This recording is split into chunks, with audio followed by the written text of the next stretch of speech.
Et salut tout le monde, c'est Yo pour la 4ème émission de la Game Room. Alors cette fois-ci, on va faire une petite exception. Je ne reçois pas un YouTuber, mais je reçois un ami, mon informaticien perso, BG Summoner. Salut Johanna.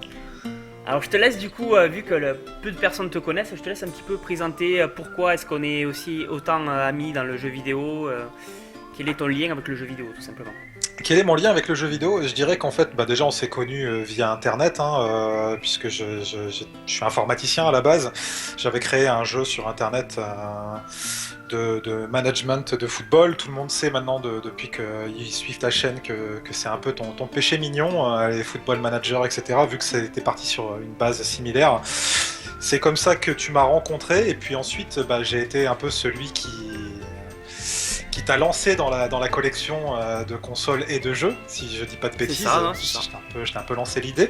Et puis à chaque fois que t'as quelque chose d'un point de vue matériel à acheter, que ce soit informatique ou électronique, c'est souvent moi qui fais les choix et toi qui mets la carte bleue. Donc voilà un peu comment on s'est connus. Puis après, j'ai commencé la collection avant toi, je crois. Moi J'étais un peu frustré de ma jeunesse, étant donné que j'ai pas pu avoir de console quand j'étais jeune. Et j'ai toujours rêvé en fait de me faire une espèce de mini-musée à la maison de toutes les consoles de jeux vidéo. Et moi je me suis pas concentré comme toi sur les 4 marques principales, j'ai un peu collectionné tout ce qui existe en fait. Si vous pensez à une console de jeu, il y a de fortes chances que je l'ai chez moi. Ça va des consoles les plus connues comme celles que tu as chez Sony, Microsoft, Nintendo et Sega, comme je sais pas, l'Apple Pippin ou l'Amiga CD32, l'Amstrad GX4000, l'Atari Jaguar, et j'en passe et des meilleurs. Est-ce que, du coup, on va cibler un petit peu plus les questions. Est-ce que tu as une console préférée parmi tout ce que tu possèdes? La console vraiment sur laquelle j'ai le plus joué et qui m'a remis aux consoles de salon, c'est la 360. C'est vraiment ma console préférée, clairement la 360 aujourd'hui. C'est celle sur laquelle j'ai le plus de jeux, c'est celle sur laquelle j'ai passé le plus de temps probablement, et qui m'a refait passer du monde PC au mode console. D'accord. A contrario, la console que tu allumes le moins?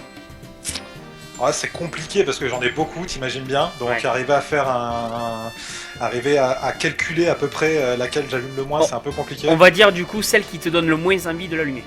Celle qui me donne le moins envie de l'allumer, il y en a deux en fait, clairement. Il y a la Saturn, comme toi, je crois. Ouais, c'est une console dont je suis pas fan en fait, clairement pas. Par contre, vraiment, après, j'ai des consoles un peu bizarres, et clairement, celle que j'allume le moins en vrai, c'est l'Amstrad GX4000, parce que c'est une console qui avait énormément de jeux, qui reprenait la ludothèque en fait des ordinateurs personnels de l'époque, qui était l'Amstrad CPC 468 et 6128, 464 et 6128. Et du coup, les jeux sont pas GG, quoi, clairement. Je te cache pas que sur ça, je te contredirai pas, parce que j'imagine pas du tout. Ta licence préférée, bon ça moi je le sais, mais je te laisse le dire. Ma licence préférée, c'est Assassin's Creed. Attention, ne jetez pas tout de suite les cailloux. Moi, c'est une licence que j'adore, c'est une licence que je collectionne. Donc j'ai, je crois, si je dis pas de bêtises, l'intégralité des éditions collector depuis le début de la licence. Même les années où il y a 4 éditions collector, j'achète les 4 éditions collector. Je collectionne principalement les figurines, à part celles où Ubisoft craque un peu et nous sort des figurines à 2000 balles ou des trucs en grandeur nature. J'ai à peu près tout ce qui existe. D'accord. Et ton jeu préféré hors Assassin du coup? Et mon jeu préféré, là je vais te rejoindre. D'abord, mon premier jeu préféré, c'est de troller Dark Soso sur tes lives, parce qu'il a quand même le pseudo le plus gai de l'histoire.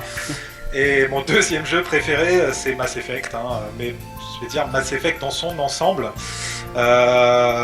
C'est la licence que j'ai le plus aimée sur la génération précédente, parce qu'elle m'a fait voyager comme aucun jeu ne m'a fait voyager, même pas Assassin's Creed. Par contre, voilà, si je devais te donner un jeu préféré hors Assassin's Creed, si je devais absolument parler de rétro, parce que tu as quand même une chaîne de rétro, je dirais qu'il y a le premier Mario World sur Super Nintendo, c'est une bombe atomique. Et sur console portable, ça serait Zelda Link's Awakening, qui est mon Zelda préféré. Puis moi, j'aime pas les Zelda en 3D. Attention, je vais encore prendre des cailloux, mais pour moi, les Zelda, c'est en 2D. Et mon préféré, c'est celui de la Game Boy. Ok. Bon, mais écoute, on va se lancer direct dans le vif du sujet. Je vais te laisser nous raconter un petit peu ton coup de cœur de jeu vidéo. Oh, mon coup de cœur. Donc, mon coup de cœur, ça sera un jeu que je vais défendre parce qu'il a été Il a été maltraité, je trouve, par la presse, parce qu'à l'époque, on était en début de next-gen, et que tout le monde attendait le Messi. Je sais pas si tu te souviens, c'est l'époque où on parlait de Watch Dogs, ou tu sais, les jeux qui claquaient un peu la gueule, parce que tout le monde attendait le jeu de la nouvelle génération qui allait faire comprendre ce qu'était la nouvelle génération, un peu comme Gear of War l'avait été à l'époque de la 360 et de la PS3. Le monde ouvert, voilà, c'était à la mode. Voilà, c'était la mode du monde ouvert et tout le monde attendait le Messi en fait. Sauf qu'en fait, déjà, on peut pas avoir un Messi comme sur la génération précédente, parce que la génération précédente, on passait à la HD. Et donc forcément, ça se voyait à l'œil nu. Là, on était sur des consoles qui n'avaient pas un gap technologique gigantesque. Alors, on peut pas avoir de Messi, mais est-ce qu'on peut avoir un Ronaldo? Et... Voilà, ça on le coupera au montage, tu vois, par exemple. Ça dépend. Le Ronaldo, le vrai ou le faux? Le gros. Le gros, le gros, ouais, c'est jouable. C'est jouable, mais l'ombre du Mordor, qui est le jeu dont je vais te parler, n'est pas le Messi ni le Ronaldo d'ailleurs. Hein. C'est juste un excellent jeu qui a été boudé par la presse pour je ne sais quelle raison, probablement parce qu'il n'était pas le Messi. Ce qui est assez bizarre parce que c'est un jeu qui rassemble beaucoup de points communs avec Darksiders, qui est un jeu qui pourtant avait été énormément encensé à l'époque où il était sorti sur un PS3 et 360, alors que c'était déjà un patchwork de tout ce qui se faisait de mieux à l'époque. C'est-à-dire, je sais pas si tu te souviens, Darksiders c'était un jeu qui mélangeait énormément de mécaniques, qui reprenait des choses à Zelda, qui reprenait des choses aux meilleurs beat'em all du moment, aux meilleurs jeux d'action-aventure. Et l'ombre du Mordor c'est un peu pareil, c'est-à-dire qu'il arrive dans une mode où les jeux d'action-aventure, les meilleurs jeux d'action-aventure sont Uncharted pour ce qui est des jeux avec des armes à feu, Batman pour ce qui est du côté beat'em all, ou Assassin's Creed pour ce qui est du côté arme blanche. Et l'ombre du Mordor fait une espèce de mélange entre tout ça. Donc voilà, là on va faire l'instant Wikipédia. C'est un jeu qui est sorti en octobre 2014 sur PC, PS4 et Xbox One, donc sur nouvelle génération, et il a été repoussé ensuite de quelques semaines pour sortir en novembre 2014 sur 360 et PS3. Il a été développé par Monolith Productions et édité par Warner Bros Interactive, qui sont les éditeurs de Batman. Du coup, ça surprend pas tellement de retrouver certaines mécaniques de la dernière licence de Batman. Et il est également, pour la petite histoire, il est également sorti sous Linux et Mac, au cas où il y ait des Linuxiens et des fans de Mac qui écoutent le podcast. Donc c'est un jeu qui va se dérouler dans l'univers de Tolkien, hein, donc le Seigneur des Anneaux. Parce que ça ne porte pas de son nom en fait, contrairement à tous les autres jeux sur le Seigneur des Anneaux, ça commence pas par le Seigneur des Anneaux 2 points avec un titre à côté. Oui, tu le sais par rapport au Mordor. Voilà, tu le sais par rapport au Mordor, donc c'est un jeu qui se déroule entre le Hobbit, donc pour les films, hein, le Hobbit et le Seigneur des Anneaux, ça marche pour les bouquins aussi, et qui va raconter l'histoire d'un gardien du Gondor. Donc en fait, ça, les gardiens du Gondor, c'est ceux qui gardaient la porte noire du Mordor avant le retour de Sauron. Et le personnage principal s'appelle Talion. Et en fait, sa famille, dès le début du jeu, va être brutalement attaquée par des orques et tuée. Et lui-même va être tué par un lieutenant de Sauron qui s'appelle la Main Noire. Donc c'est le big méchant du jeu, en gros. Et il va être maudit. En fait, sa malédiction, ça va être de ne pas avoir le droit de mourir. Mais dans cette malédiction, il va avoir un avantage, c'est qu'il va avoir le droit à sa revanche. Donc il revient dans le Mordor. Et il est, entre guillemets, hanté par un spectre dont on ne connaît pas vraiment l'origine. Et en fait, on peut passer dans une espèce de monde spectral qui ressemble un peu à la vision de Batman. Hein. Tu sais, cette espèce de vision qui permet de voir les détails, les points importants dans le décor. Et moi, je compare beaucoup à Assassin, hein, c'est toujours pareil. Ou à la vision d'aigle d'Assassin's Creed, ça marche aussi.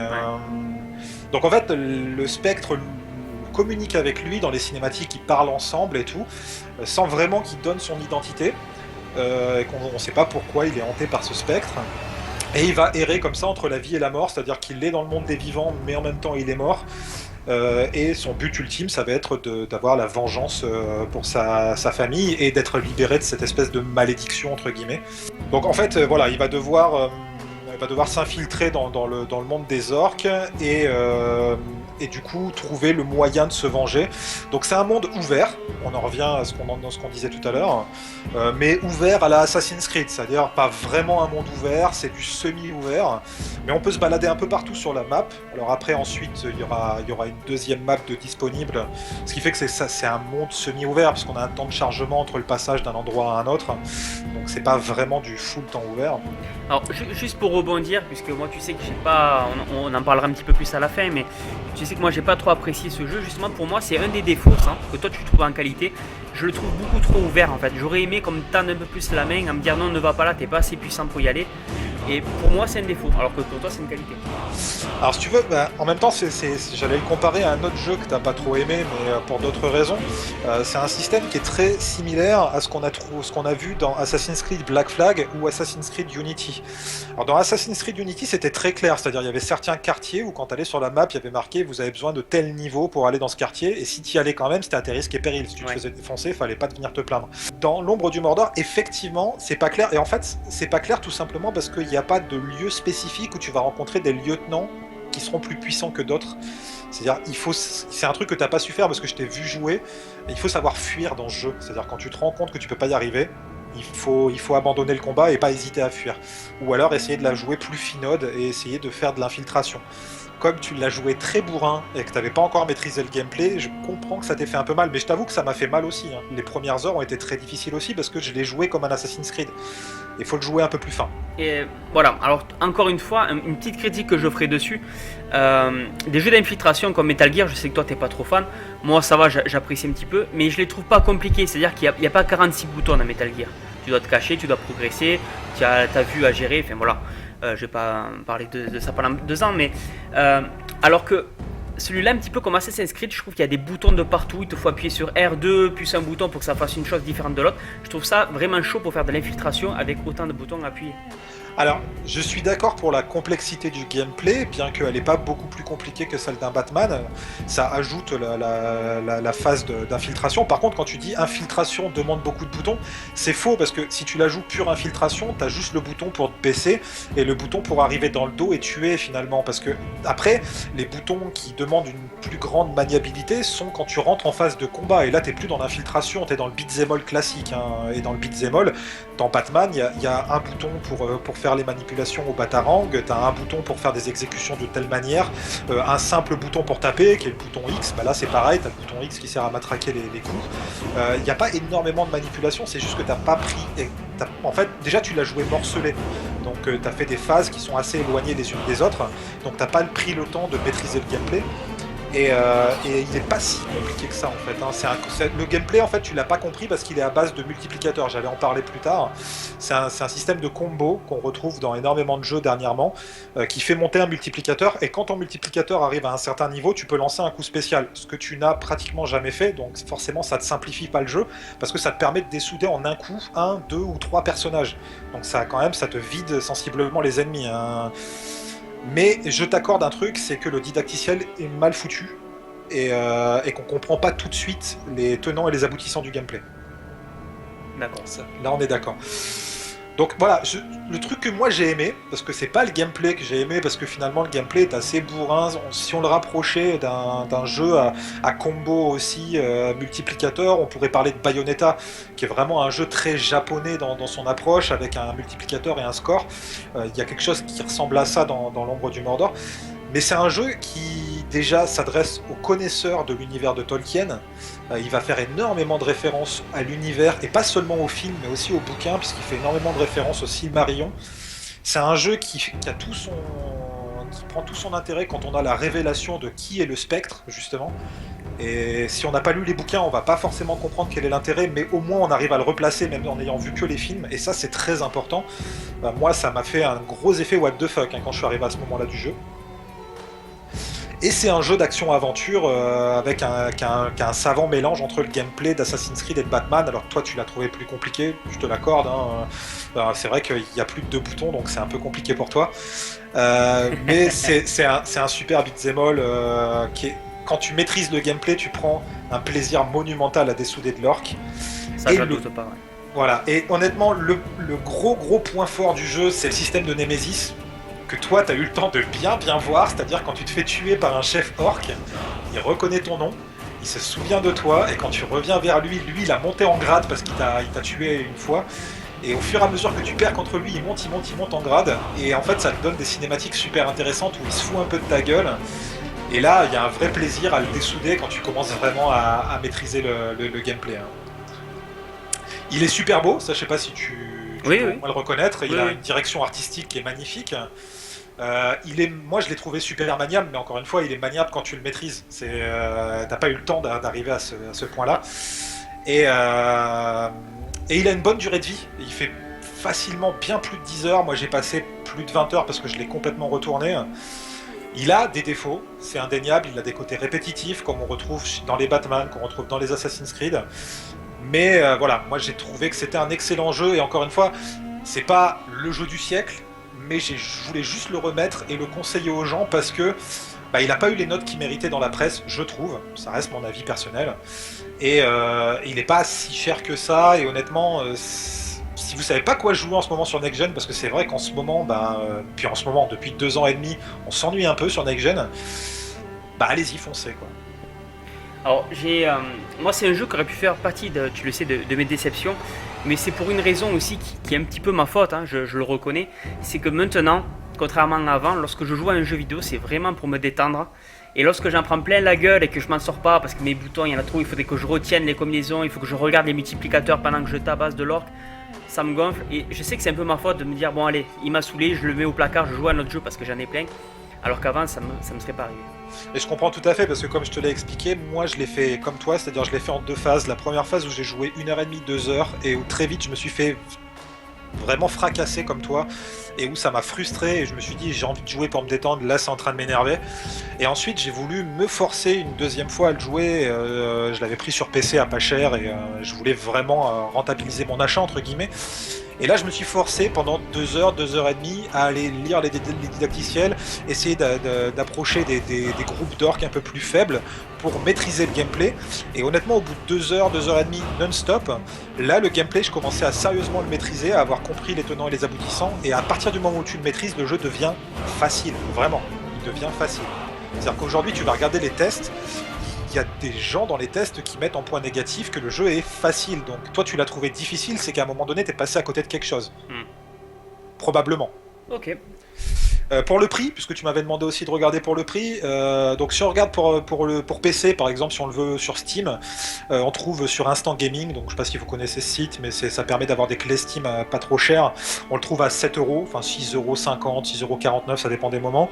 Et pour ce qui est de la Next Gen Old Gen, donc 360 PS3 ou Xbox One PS4, on le trouve en neuf à 35€, et en occasion aux alentours de 20-25€. Ouais, c'est très correct. Voilà.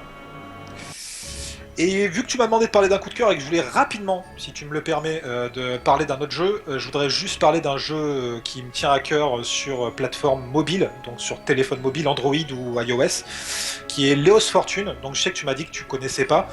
Je le conseille fortement. C'est un jeu de plateforme de L337 Game Design, qui est un studio suédois. Il est sorti en avril 2014. Il a tellement eu un succès sur plateforme mobile qu'il est sorti aujourd'hui, enfin dernièrement, sur PSN et Xbox Live à 7€. Alors que sur plateforme mobile il est un peu moins cher. On le trouve en promo en ce moment sur Android à 2€ et sur iOS à 5€. C'est un jeu de plateforme avec un moteur de jeu qui est à tomber par terre, donc tu manies une espèce de petite boule de poil qui lui permet de s'étirer ou de se rétracter. C'est un peu comme...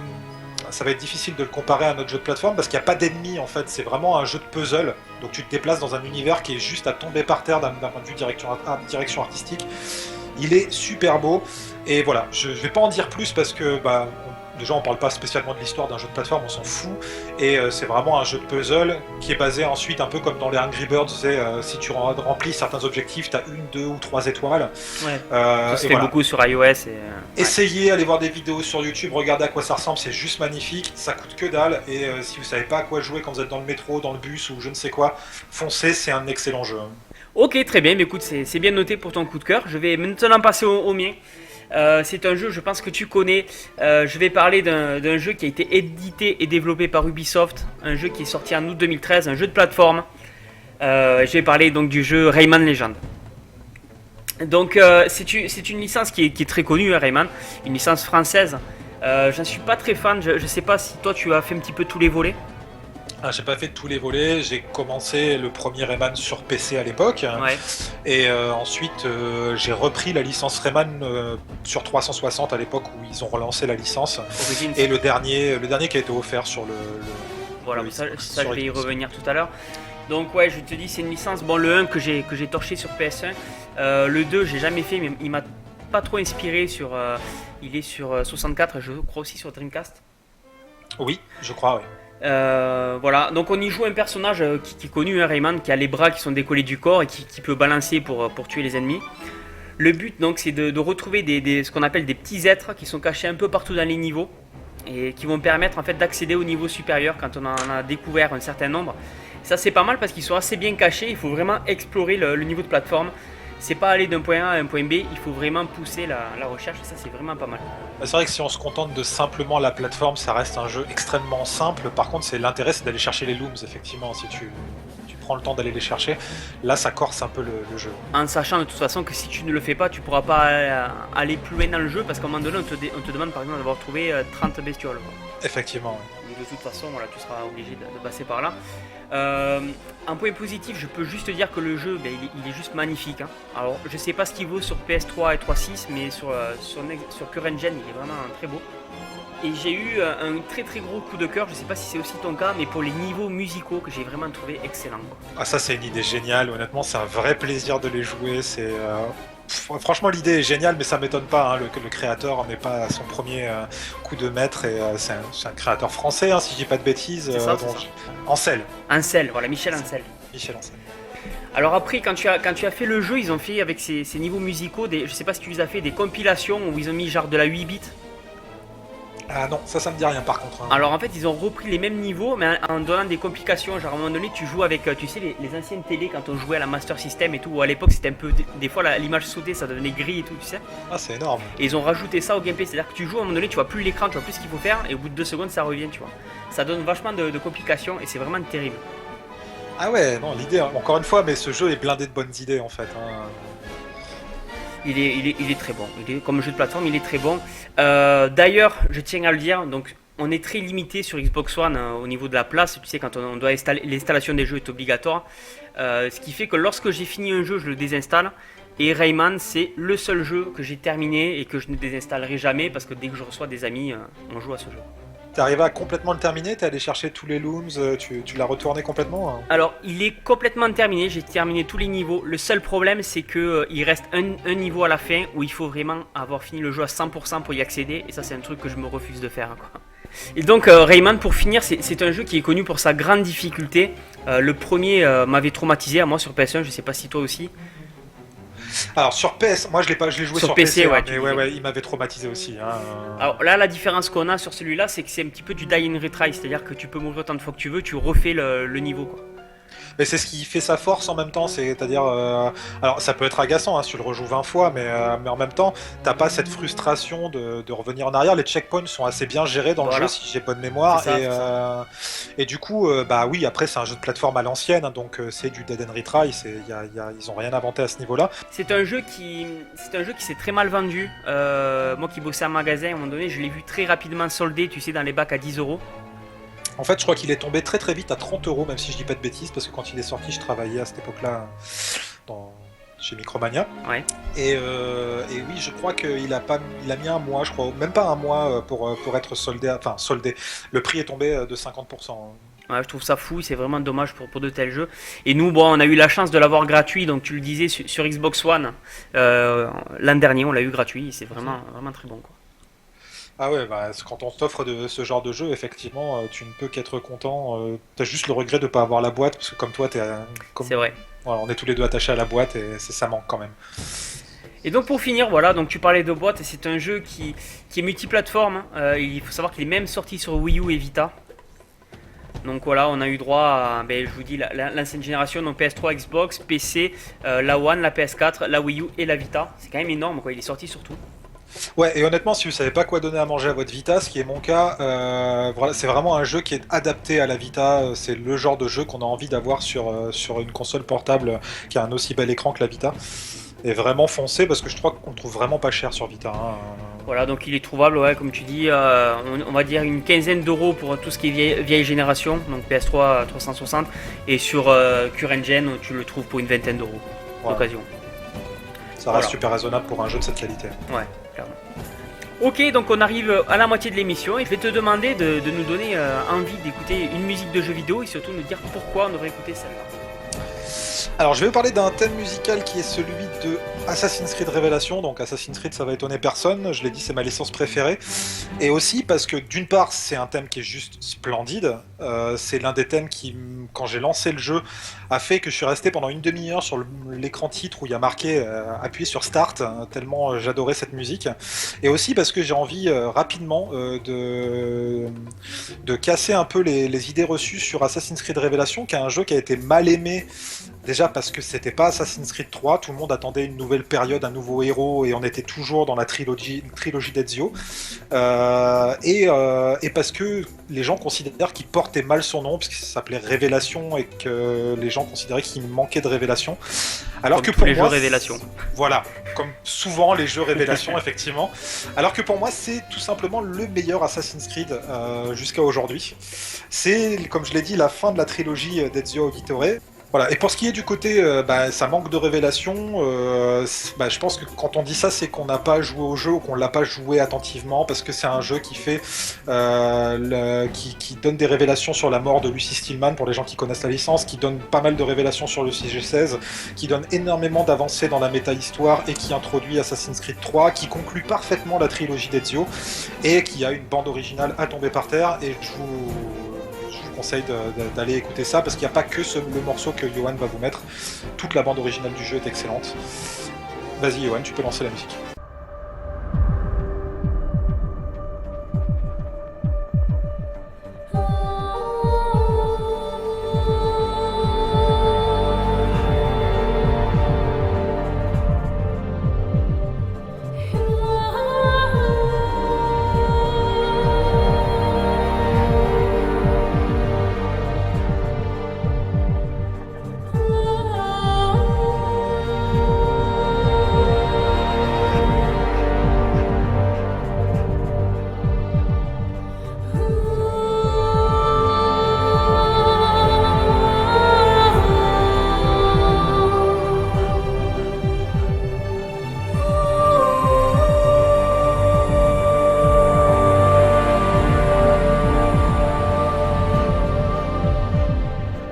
Et c'est parti donc pour la seconde partie de l'émission. Cette fois-ci, je vais te demander de nous raconter une déception du jeu vidéo que tu as eu.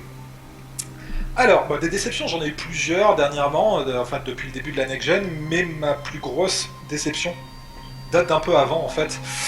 C'est Beyond Two Souls.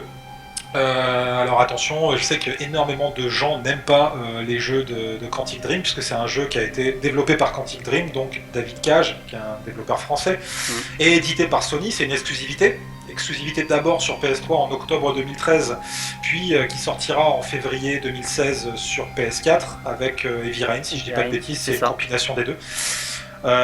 Et c'est un jeu d'action-aventure, point and click moderne, j'aime les appeler comme ça en fait. En fait, c'est un film interactif, je pense que c'est la meilleure moyen de le qualifier. C'est ça. Ouais.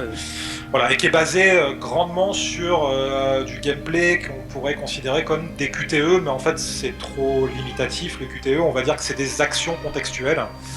Et juste pour rebondir sur ça, tant que tu parles de ça, ce qui me fait rire, c'est que Heavy Rain, qui est un jeu qu'on a tous les deux vraiment adoré, oui. A été défoncé quand il est sorti. Comme tu dis, il y a beaucoup de gens qui n'aiment pas ce studio et qui, à côté de ça, ont vraiment crié au génie pour les jeux Walking Dead de Telltale. Donc je compte à dire, je tiens à dire vraiment...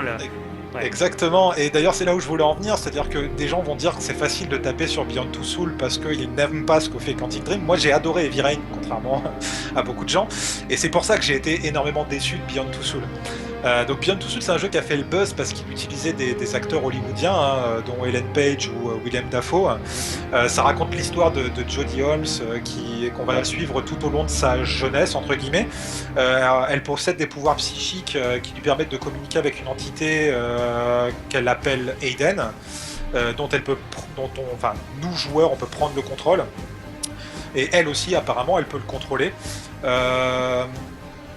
C'est un jeu, comme pour Heavy Rain, qui est tout aussi agréable à regarder qu'à jouer. Et c'est ce qui fait sa force, en fait. Je pense que toi, tu y as joué aussi avec ta copine, si je dis pas de bêtises. Et il est super beau. il est super dépaysant, ça on lui reprochera pas. Il est beaucoup plus beau qu'Heavy Rain, il est plus jouable qu'Heavy Rain, il est plus varié qu'Heavy Rain. Par contre, il est plus accessible. Donc déjà qu'Heavy Rain n'était pas très compliqué, il est vraiment très accessible. Il peut être joué à deux. Ça, c'est un point fort. Je sais pas si toi tu l'as joué avec. Non, je savais pas. Non, bah, il peut être joué à deux en fait. Il y en a un qui contrôle Jodie et l'autre qui contrôle Aiden.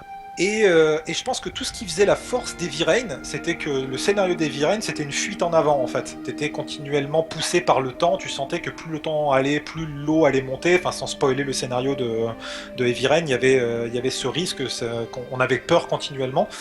Et c'était super bien rythmé, le scénario n'était pas parfait, il manquait des fois de cohérence, machin, mais ça marchait super bien.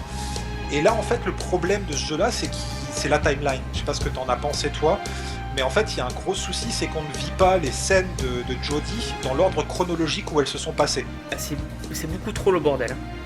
Alors déjà, c'est le bordel, mais en même temps, je pense que c'était volontaire pour essayer justement que toi, en tant que joueur, tu remettes les cases dans le bon ordre.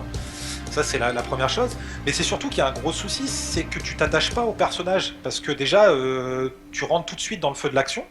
Il y a des personnages secondaires auxquels tu t'attaches pas. Jodie, elle est censée être attachée déjà à ces personnages, mais toi, tu ne les as jamais rencontrés, donc tu n'arrives pas à t'y attacher.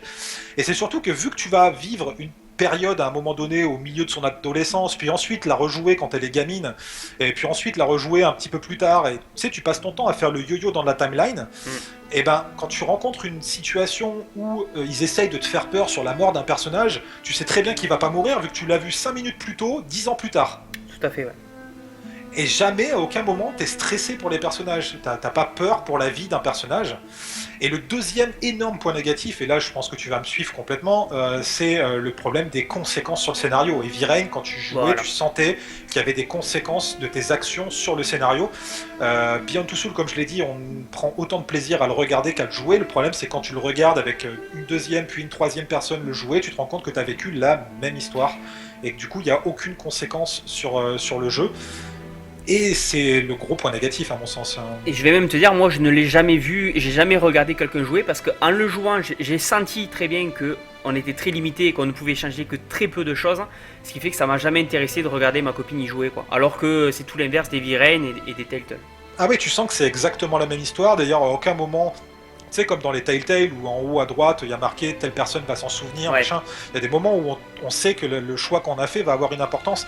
Là, tu sens qu'en fait, tu suis juste une histoire qui en plus est dans le désordre et à aucun moment tu te sens impliqué en fait. T'as juste l'impression de jouer un film non interactif pour le coup. Tu fais les phases de QTE, mais tu sens qu'il n'y a aucune implication. Et il y a juste deux choix à la con à la fin, où comme c'est à la fin, ça va être difficile de vous dire ça sans spoiler. Mais à la fin, il y a juste un petit choix à faire, ouais, vraiment, tu vois qu'il y a A ou B, quoi. Et puis tu peux choisir aussi ton copain, quoi, en gros. Ouais, voilà. En fait, c'est pas A ou B, c'est A ou B ou C. C'est un peu ce que tout le monde a reproché, les levées de bouclier qu'il y a eu pour la fin de Mass Effect 3 à l'époque. Et là, pour le coup, le jeu a été plutôt bien accueilli alors que Heavy Rain s'était fait défoncer. Et on comprend pas en fait la différence de traitement, comme si Telltale avait ouvert des portes et d'un seul coup, le jeu était devenu bankable, quoi. C'est ça. Enfin bref, c'était ma plus grosse déception, pas du fait que c'est un mauvais jeu, du fait qu'en fait il est très très en dessous d'Heavy Rain qui était arrivé des années auparavant, quoi. Je pense qu'on a tous les deux beaucoup trop attendu. Oui, probablement, oui, c'était un jeu que j'attendais énormément et c'est pas seulement qu'on l'a trop attendu, hein, le jeu est pas excellent, il est blindé de défauts, hein. Il est blindé de qualité, il a une très bonne durée de vie, aujourd'hui vous le trouverez pas très cher. Maintenant, si tu me demandes le prix, j'ai presque envie de vous dire, ne l'achetez pas, quoi. C'est pas un jeu que j'ai envie de vous conseiller. Prenez Heavy Rain, hein. Clairement. Si vous connaissez pas, là, prenez. Heavy Rain est moins maniable, mais l'aventure vous fera vachement plus voyager que Beyond Two Souls. Et j'ai presque envie de vous dire, prenez Fahrenheit sur PS2. C'est dire. Hein. Ouais, c'est dire. Voilà, sinon, je sais pas si tu as des choses à dire sur ça, mais juste, puisque tu es dans ce sujet, sachez que Life is Strange vient de sortir, donc il est sorti le 22 janvier. Et c'est un petit peu dans le même délire, je vous le conseille, je pense. Ah, tu me l'enlèves de la bouche, hein. Je pense que clairement, si vous voulez jouer à un jeu de ce style, c'est vers Life is Strange qu'il faut aller, clairement pas vers Beyond. C'est surtout que la compilation Beyond Two Souls et Heavy Rain va sortir le 15 février, et honnêtement, on achète une compilation qui va coûter 50 € si je dis pas de bêtises, et il y a qu'un seul des deux jeux qui est bon. Honnêtement, foncez vers Life is Strange, clairement, ce jeu est vachement plus novateur que ce que peut l'être Beyond. Et et je pense en plus, puisque j'ai parlé de Fahrenheit, qui ne sera pas présent sur cette compile, je pense que le fait de savoir qu'il n'y aura que les 2 jeux PS3 sur la compile, ça montre qu'ils ne sont pas vraiment foulés au niveau de... Non, là pour le coup vraiment c'est une grosse déception. Moi j'avais précommandé cette édition en pensant qu'il y aurait plus de jeux de Quantic, et en fait il n'y a que ces 2 jeux là, et du coup c'est beaucoup moins intéressant. Très bien, mais écoute, on va passer au moment préféré de chaque invité, le fameux quiz. Ah, donc c'est maintenant que je passe sous un tunnel et que ça coupe, c'est ça? Et que ça coupe, c'est ça, ouais, que Skype a des problèmes de connexion. D'accord. Donc, en plus de ça, je veux dire, le précédent invité a fait un score de 4,5 sur 5. Donc, ah bon, oui, ok. Je pense que lui, il va rester une référence pendant longtemps. Il a eu la chance de tomber sur un thème qu'il connaissait parfaitement. Ok, ce qui sera pas mon cas. Voilà, puisqu'il t'aura pas du Assassin's Creed, déjà, je te spoil. Ah. Ça aurait été trop facile. Alors, je te laisse choisir entre guerrier de l'ombre ou combattant rapide. Je pense que je vais tenter combattant rapide, mais sans conviction. Hein. Ok. Alors, combattant rapide, tu vas te taper donc le Street Fighter 2 Turbo. Waouh. D'où le rapide, voilà. On parle bien de l'édition Turbo. Hein. Tu remets, okay. tu vois laquelle c'est sur SNES? Ouais, je vois laquelle c'est sur SNES, sur arcade, sur ce que tu veux. Voilà. Ouais, ok, alors, je dis ça parce que tu vas avoir des questions bien ciblées sur celui-là. Question numéro 1. Quelle est la manip à faire pour le Hadoken?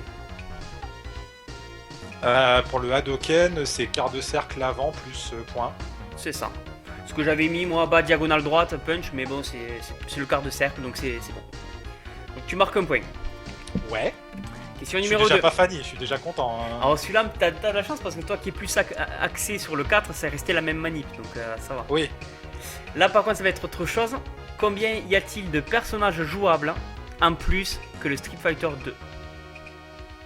Donc le tout premier Street Fighter 2 sur Super Nintendo, il a été rajouté des personnages sur le Street Fighter 2 Turbo. Combien? Donc c'est comparé au Street 2 classique en fait, le premier. Voilà, le premier. Enfin le Street Fighter 2 classique sur Super Nintendo.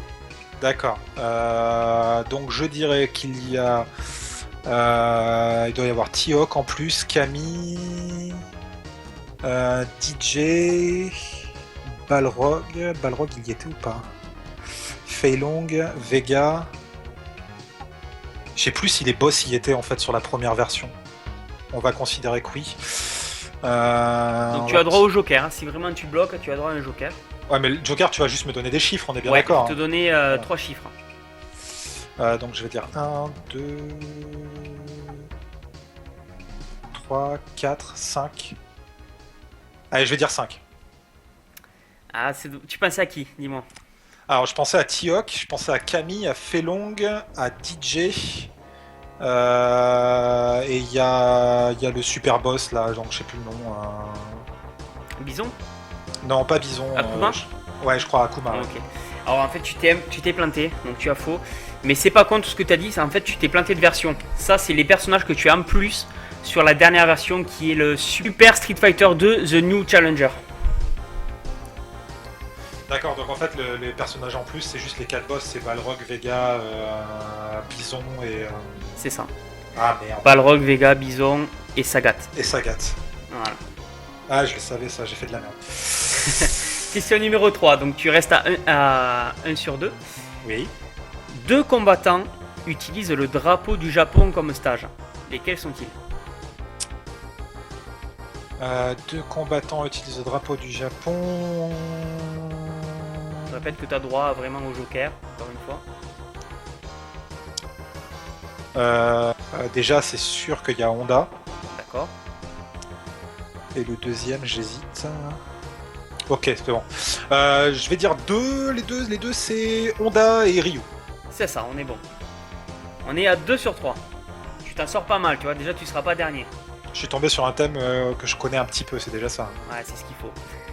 En version PAL, comment se nomme le boss de fin? Donc du Street Fighter 2 Turbo. En version PAL, donc on est d'accord que la version PAL c'est la version européenne. Voilà. Parce qu'en version Jap, les noms sont inversés. Hein, voilà. Donc le boss de fin c'est Bison. On est bon. Ou MR Bison. Est-ce que tu connais son nom en Jap? Je crois que c'est Vega en Jap. Hein. C'est ça. Eh, t'es calé. On est à 3 sur 4, et bien sûr la question numéro 5 qui est un petit peu la question pute, ça tu le sais. Dans le stage de Chun-Li, on peut voir en arrière-plan un animal dans une cage. Lequel est-il? Oui, je vois, en fait, c'est un poulet. C'est un coq ou un poulet. Eh bien, on est bon.